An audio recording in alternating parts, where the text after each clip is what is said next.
sending off the park, is that as good as Norwich can play? Each and every game is different, and it's difficult to compare this game, for example, with a brilliant away win at Leeds or really massive win at Middlesbrough or whatever. But I agree, it was some nice piece of football today, and especially the first half was amazing. We created so many chances, were able to score 3 goals. You can't use each and every chance, but my feeling at halftime, we should at least be 2 or 3 goals more up, and nearly didn't give any chance away. The only strike was there, I think, in the first half, and Tim Krul in this situation was pretty switched on. So it was a pretty balanced and all-round performance, and in the end, I'm pretty happy with this win. Also, that we scored 4 goals. Also, of course, with the clean sheet was also important. Then right now to finish this game with a clean sheet, it was also a big topic at halftime that we want to have this clean sheet. Unbelievably greedy today, and for that, brilliant day for us. Emery Buendia has been massive for you for the last few months. Probably been your best player in recent weeks. What was your view of his red card?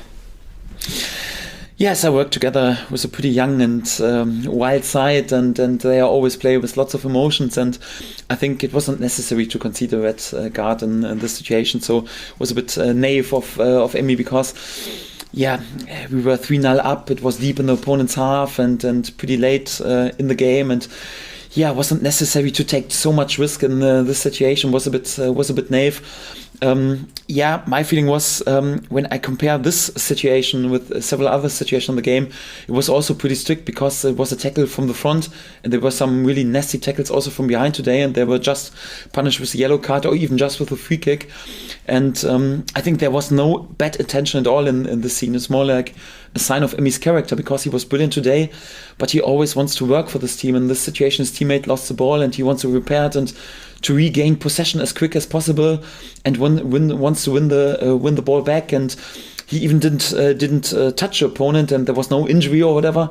And but it looks, of course, a bit dangerous, because he came with too much speed. So it was just a bit his naivety, and he has to learn out of this situation to be a bit more smart and a bit more calm down in the future in this situation. But we can't change it right now, so it is like this. We had to accept for that.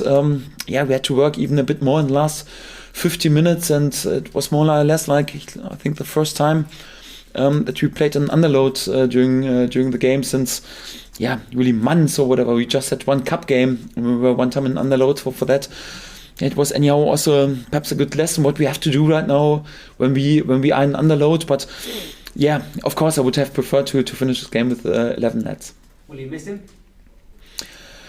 I'm not sure. We have to wait what will happen. So to be honest, it's I don't expect a ban, because when you compare this scene with several other scenes that happened during this game, and you watch the scene back, and of course you realize, okay, there's too much speed, and he's punished with a red card for today, but there's no bad intention at all. He even didn't touch a player. So my feeling was it would be too strict if he's not allowed to play in the next games. But we have to wait what the EFL will decide. I think they will keep in mind that he didn't touch the opponent, that he didn't injure the opponent. That also, I think the referee was a bit influenced that, all the players, even the goalkeeper, came out of the goal and were trying to, ask for something. And there were, when you also compare this situation with several other tackles, I don't think there will be a ban, but we have to wait and to respect what the EFL will decide. So you'll appeal that, will it? Pardon? You'll appeal it, will it? Yes, we have to wait what the decision is right now. So it's like I said, I don't complain about this red card, because he came with too much speed, and for that it was a decision like it is. We handled this during this game, but I think there's no reason to book him further on, that he's not available for the next games. But we have to wait what the EFL will decide. And just finally from me, Teemu Pukki, he hasn't been in the goals, he's back in today and back in form. He must be thrilled. Yes, first of all, it was good for Timo to have him back, and that he was not away with the national squad with other games. And to be honest, we calmed his load a bit down in the beginning of the week, because we got the feeling he needs some time to recover, and what he's capable to do when he's really fully recreated. He showed today again. He was brilliant, not only because of his goals, but I can remember also a few scenes when he sprints back 80 yards in order to win the ball back in the right fullback position. Though that says a lot about his character, about his attitude, and also his finishes. He was pretty calmed down and really concentrated and focused, and he's a great lad, and he's fantastic, and we are all happy that we have. Thank you. So just to confirm, Daniel, you're planning to appeal the red card before the Reading game on Wednesday. That's the plan, to appeal. No, we have to wait what the EFL will decide if there is a booking or a banning, and we have to wait what they will decide. And after there is a decision, we can decide if we appeal it or not. But at first, the EFL has to be there with the decision. So they make their call, and then it's up to you whether you then decide. Exactly. So I just expect that there won't be a further booking. So when they watch the scene back, he didn't touch the opponent, so there was no injury.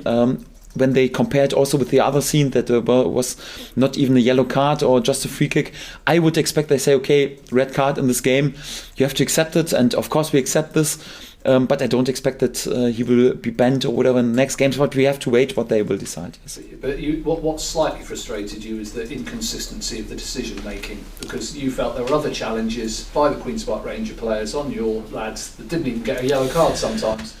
Yes, but I don't complain. I just compared. So I think a tackle from behind when the opponent is not able to see this tackle is more dangerous than really like a bit too greedy tackle like this tackle of Emi Buendia.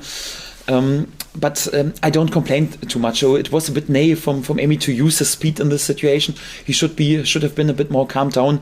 I don't complain about it, but when I compared with the scenes, I would say it was pretty strict. And I think the EFL, they are calmed down enough and experienced enough. They will keep it in mind when they make their decision. I'm pretty sure.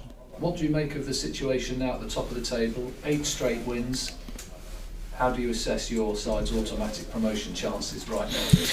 Yeah, we know that we are in a brilliant situation, but it's always important just to focus on your task, because we were not playing today against Sheffield or Leeds or West Brom, just against QPR, and for that you have to be really focused on what you have to do against QPR, and I think we handled this situation in a brilliant way. And when you're then able to add a win and to win this game with 4 goals and also a clean sheet, then without any doubt it's your weekend. Whatever happens on all the other pitches, so I expect that all of them will win some points. And but it's like it is. We did our job, and for that, happy day for us. And what must please you is that when you went down to 10 men, there was no jitters, no panic. In fact, you scored a 4th goal. Exactly. So although we didn't have that often this situation, we were pretty calm down and pretty solid. Of course, we had to change our base formation and also a bit our tactical behavior to stand just a bit deeper. But I also got the feeling we went further on in controlling the game, also with possession, although we were in underload. And it was also good to really then finish this game with a clean sheet. And also to add another goal in this moment, it's also good for the self-confidence and also pretty major behavior in this moment. Yes. Daniel, just one more on Buendia. Literally a minute or two before, I think Leishner has wiped him out, hasn't he? And that wasn't the first time. You've spoken before about the treatment he gets. Do you think there's probably a little bit of frustration in his mind at that point? I would understand if he's frustrated, because without any doubt he's the most fault player in the whole league, and this tackle was also with straight legs. I think it was quite similar situation. There was not even a yellow card or whatever. It was pretty close that the referee once says, okay, play for the on or whatever, and he even touched me in this situation. When I compare this scene with the scene where Emi conceded the red card, I think it's no consistency in the decision. So I don't ask for a red card for Toni Leistner. I think it was totally okay, the situation. But when you have to keep in mind what the decision was in this situation, or also pretty close to the halftime whistle with a nasty tackle from in behind, it was just punished with a yellow card.